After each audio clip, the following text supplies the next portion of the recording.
აი გამარჯობა ხალხო. დღეს მე მინდა ვისაუბრო ენერგეტიკულ მკურნალობაზე და ბევრი ახსნა არ ჭირდება თვითონ რა არის ეს ენერგეტიკული მკურნალობა, იმიტომ რომ სახელმწიფო იდეას ყველაფერი თავისთავად. და პირდაპირ საქმეზე გადავიდეთ ხალხ ჩვენ. მე სიტყვაზე და პირობითად მტკივა ხელი. იდაყვე. რა ხდება შემდეგ? ვიღებთ ხელს. ვიღებთ ხელს. ოპა. და რა ხდება? ანუ მიგვაქვს ხელი იმ ადგილას, სადაც ადამიანს რაღაცა აწუხებს ან მტკივა, ან რაღაცა ხარვეზი ან ხინჯი აქვს ზოგადად. და როცა ადამიანს რაღაცა მტკივა, ესე იგი მის ენერგეტიკულ ველში და სხეულში რაღაცა პრობლემა არის, რაღაცა ვერ მუშაობს და ვერ ფუნქციონირებს სწორად და კორექტულად. ანუ რას ნიშნავს ეს? ხელი როცა გვაქვს იმ ადგილას, სადაც არის ტკივილი, აი ეს ადამიანის სხეული, ვისაც აქვს ტკივილის და რაღაცის განცდა, უშვებს რაღაც უარყოფით ელექტრომაგნიტურ იმპულსს. ანუ ესე ვთქვათ, დენებს ირტყმევინება უხეშად და არასასე ამონუთ. ოღონდ ესე რომ მიიტანო, უცებ არა უნდა დააკვირდე და გაანალიზონ. სკანირება უნდა მოახდინო ხელით. სკანირება სწორედ ეგ არის რაღაცა შენი ხელიდან წარმომავალი ენერგიის ველში რო ხდება რაღაცა და ამას შეიგრძნობ მე ხელის მეშვეობით.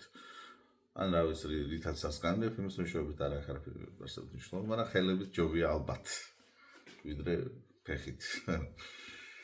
ხო, ესე რა ხდება, ანუ დავიჭირეთ რაღაცა, ესე თუ მე ეს ადგილი მტკივა, ხელი მოვიტანე, აგერ დავიჭირე ესეთი რაღაცა დენებს ირტყმევინებასავით პატარაზე უხეშად და უცებ მოხდა ეს დენი, დავიჭირე ეს დენი ეს ვიჭერთ და მოგვაქვს ენერგეტიკულად ქაჩავთ რაღაცა ხუფავთ მარე რა ჩვენს ხელში ესე და ვყრით წავ წამოვიღე გადავაგდე წამოვიღე გადავაგდე გადაგდების დროს ხელის დაფერთხვა ძალიან მნიშვნელოვანი რამე არის მაინც ზოგადად ენერგეტიკულად ვინც რაღაცებს მუშაობს ხოლმე გახსოვდეთ რომ ხელები ყოველთვის უნდა დაიფერთხოთ იმიტომ რომ ცუდი არის ზედმეტად რო იდურთება სხეული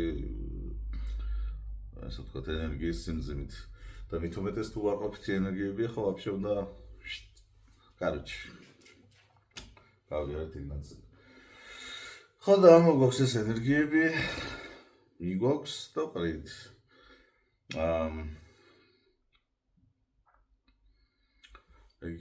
ეგ მაგ საკითხში კიდე რისი დამატება მინდოდა კიდე ესეთი რაღაც არის თუ იმდენად ვართ გაწაფული ჩვენი ენერგიების შეგრძნებაში და მართვაში რომ შეგვიძლია ჩვენი სამკურნალო ენერგიების ფოკუსირება ხელში ჩვენი ენერგიების შევაგროვოთ სამკურნალო ენერგიები და შეუშვათ ამ ადამიანში ოღონდ ამ უარყოფითს და ნეგატიურს რომ გამოიტანთ, ჯერ ხელები კარგად დაიფერთხეთ, თორე უკან შეტენით იმ ნაგავს, რაც გამოიტანეთ და ეს თქვენი სამკურნალო ენერგიები შეგიძლიათ შეუშვათ იმ ადამიანში და იმის გამოჯანმრთელება თუ რაღაცა ტკივილის გაყუჩება იქნება თუ რაღაცა, ყველაფერში ძალიან კარგად შეერგება ეს შეიძლება ერთდროულად ორივე გავაკეთოთ.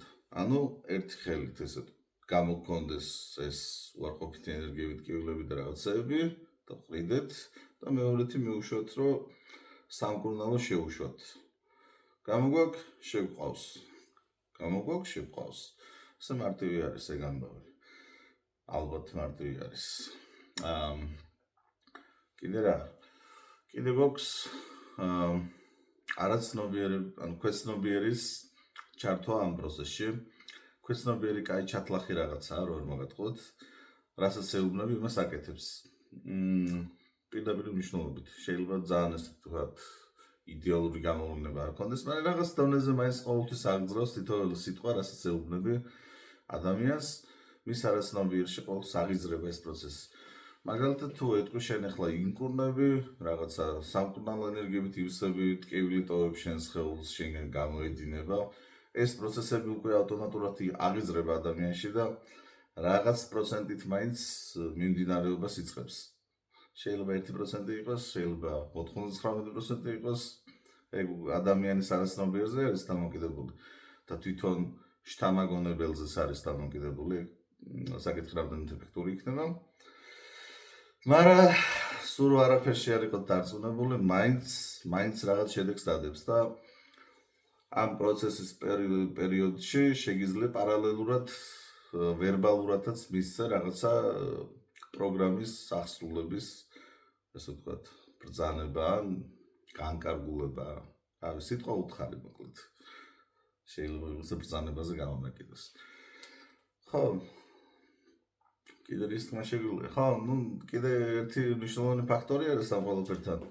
თუ ადამიანს არ აქვს, ასე ვთქვათ, მაინც ძლიერი ენერგეტიკა და სასიცოცხლო ენერგია, ვიტალურობა, მაშინ არ არის ეს პროცესი რეკომენდებული. იმიტომ რომ უნდა ვიცოდეთ რისი ტრაკი გვაქვს და რისი ტრაკი არ გვაქვს. და მე რა ვიცი, და უამრავი მეთოდი მაქვს ნაცადი სამკურნალო განხრით ამ ენერგეტიკულად და ოკულტისტურად თუ როგორც გინდა დავარქვათ.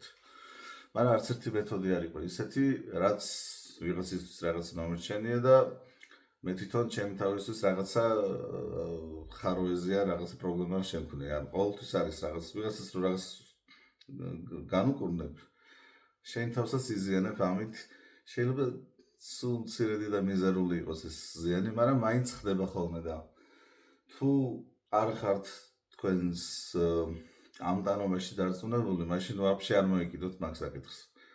ეგ ძალიან დიდი პრობლემა იქნება. და თუ ვიღაცამ ისეთი მეთოდი იცის, რაც ადამიანს განკურნებაში ეხმარება და თვითონ ამ კურნალს არ აზიანებს, შეიძლება იყოს, ბაზარი არა. მაგრამ მე სამწუხაროდ ეგეთ მეთოდს არ ვიცნობ. ძალიან ბევრი რაღაცა მაქვს ნაცადი და ყოველთვის რაღაცა მაინც იპარებოდა ხოლმე. მაგრამ თუ იცის ვიღებ, შემეულო ჩემი თავი, გენეცვალე შენ მეს მასწავლე ბაზარი არა. ხო, მე მგონი სულ ესაა და ეს. შეყავს, გამოყავს, ველაპარაკებით. ჯანზე ხარ, ძმაო, მოიხოდე, კარგად ხარ. всё, ესე მარტივად არის საქმე.